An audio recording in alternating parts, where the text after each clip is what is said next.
Yo les bros, bienvenue sur Spatule Bro, je suis le chef et on se retrouve aujourd'hui pour notre petite review hebdomadaire, même si ça sort plus vraiment toutes les semaines depuis quelques temps. One Piece, le manga disponible sur Manga Plus de la Shueisha ainsi que sur l'application, le site plutôt Glénamax de Glénat avec une traduction française officielle, gratuitement je le rappelle.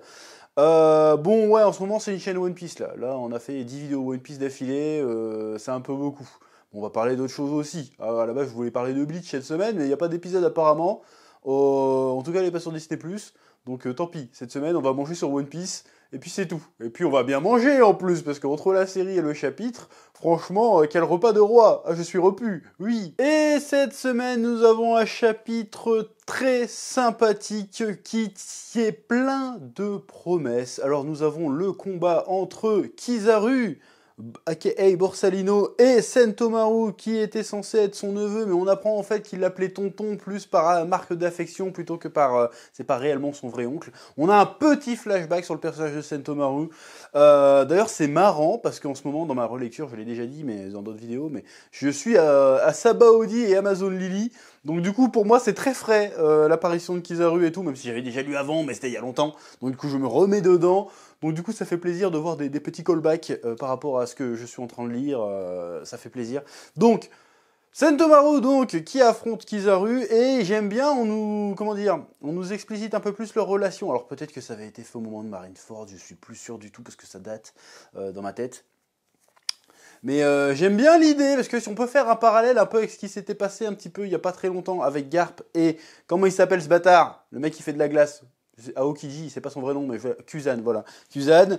Il y a un côté relation maître-élève, bon, qui passe assez vite à la trappe dans ce chapitre, mais qui est quand même abordé. Et on voit que Kizaru, c'est pas Garp. C'est-à-dire qu'il fait pas de sentimentalisme. Genre, ah bon, t'es plus dans mon camp, bon, je te flingue ta grand-mère et nique ta race. Je t'aime bien, hein, mais je vais quand même te cramer la gueule, parce que je dois accomplir la mission. Bon, en plus, normalement, j'avais négocié à la base pour qu'on te laisse peinard, mais bon, apparemment, bon, t'as pas voulu être conciliant, donc il n'y a pas de raison que je le sois non plus, donc je vais te cramer. Donc j'ai bien aimé ce petit truc-là, parce qu'on le savait pas, ça, que Sentomaru était, ou alors je l'ai oublié, était compris dans le pack de ceux qui étaient censés survivre sur Egghead. Donc il y avait York, il y avait les pacifistas, bien évidemment, les séraphins, et comment dirais-je, fallait récupérer le réacteur à fusion.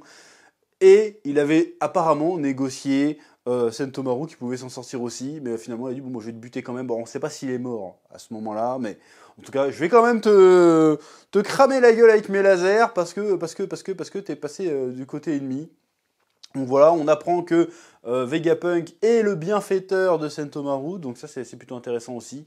Alors peut-être que ça avait déjà été évoqué avant, mais encore une fois, moi ma mémoire, ça date d'au moins 10 piges, je m'en souviens pas, mais je trouve ça intéressant, et je suis très curieux de voir si ça va aller plus loin que ça, parce que pour l'instant c'est vrai que ce qui manque ce qui manque, façon de parler, par rapport aux autres arcs de One Piece, il y a toujours des moments flashback, des flashbacks assez long. Il y a toujours un moment, vas-y, pendant 10 chapitres, ça va être le flashback de ce qui s'est passé à telle époque pour expliquer un peu les motivations d'un certain personnage. Donc est-ce que ce flashback sera sur Vegapunk?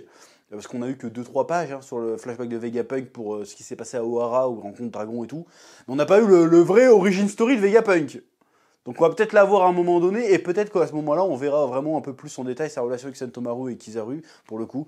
En tout cas, j'ai trouvé ça plutôt intéressant et bien fait, et le combat est plutôt lisible et sympathique. Voilà. Alors évidemment, on voit aussi la bataille qui commence très sérieusement avec la flotte de la marine qui est autour de Helghead contre les créatures, les cyborgs, les créations comment s'appelle-t-il, de Vegapunk. Alors par contre, il y a un truc qui m'a surpris. Alors c'est sûrement une info qui m'avait échappé, donc mea culpa si c'est le cas. C'est que la puce de commandement, elle fonctionne aussi sur les pacifistas. Moi, je pensais que la puce de commandement c'était juste pour les séraphins et puis c'est bon quoi en fait. Et apparemment non, la puce de commandement c'est pour tout le monde. C'est pour toutes les créations de Vegapunk. Donc le gars déjà il est pas malin parce que le gars il met ses ennemis, il sait très bien qu'à un moment donné ça va être ses ennemis et il les met au-dessus de lui dans la chaîne de commandement. Alors ça c'est pas très malin pour le mec le plus intelligent du monde, c'est un peu un move pas ouf. Mais bon, du coup ça m'a surpris quand j'ai lu ça, je suis ah bon ça marche sur les pacifistas aussi. C'est assez particulier comme délire.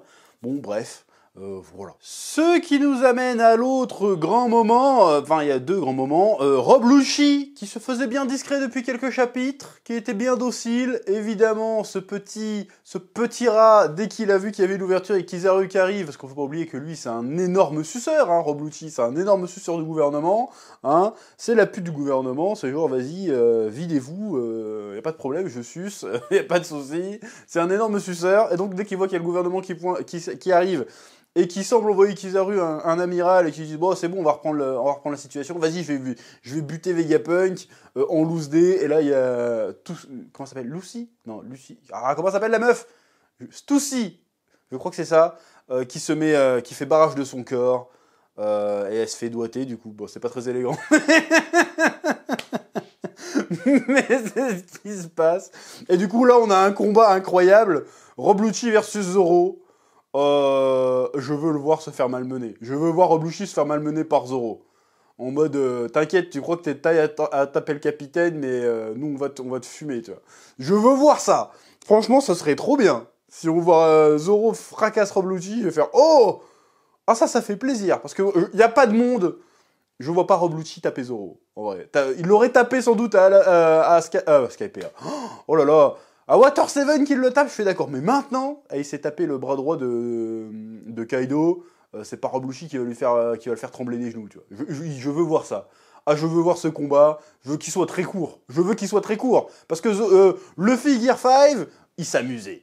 Il s'amusait avec lui. Zoro, et lui, il est pas là pour déconner, Zoro. Zoro, il fait pas genre, oh, je teste mes pouvoirs, je fais rebondir des trucs. Non, non, je vais trancher ta grand-mère. Je vais tellement te trancher sur 10 générations, on va te trancher, sale bâtard. Moi, je veux voir ça, je veux même qu'il fume l'oiseau. Je veux que Sanji fasse un michoui avec l'oiseau, hop, chicken nuggets. Je veux qu'il se fasse retourner. Je veux voir ça. Surtout que, encore une fois, il y a une symbolique toute particulière. Parce que là, il y a le Borsalino qui se pointe. Match retour de Sabaody. Parce qu'à Sabaody, il les avait humiliés.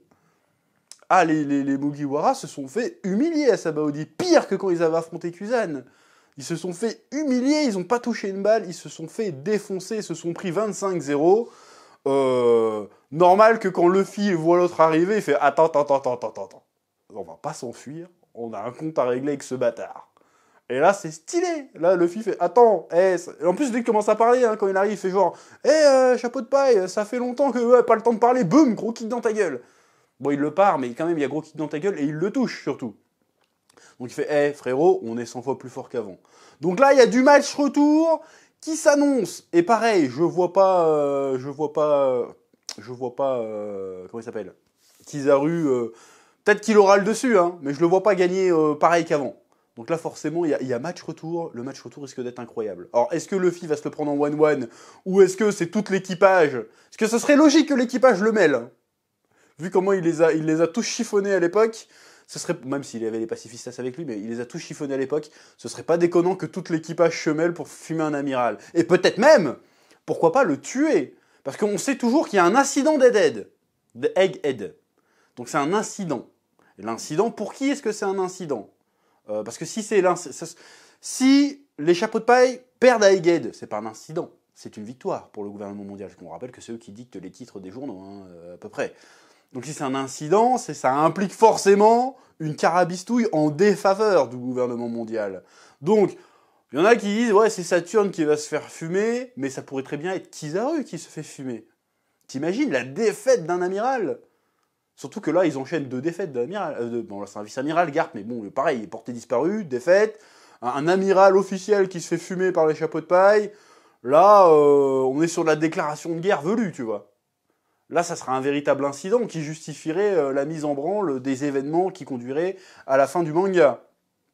La défaite d'un amiral, enfin le meurtre d'un amiral, voire le meurtre peut-être aussi dans la foulée, une défaite à Egghead, et que du coup le Saturne s'en prenne une aussi par ricochet, ça pourrait être super intéressant. En tout cas, c'est super badass, et j'ai envie de dire vivement le prochain. Alors je crois, si je dis pas de bêtises, qu'il y a encore un petit hiatus, mais vivement le 1092, là, parce que là, ça promet des choses...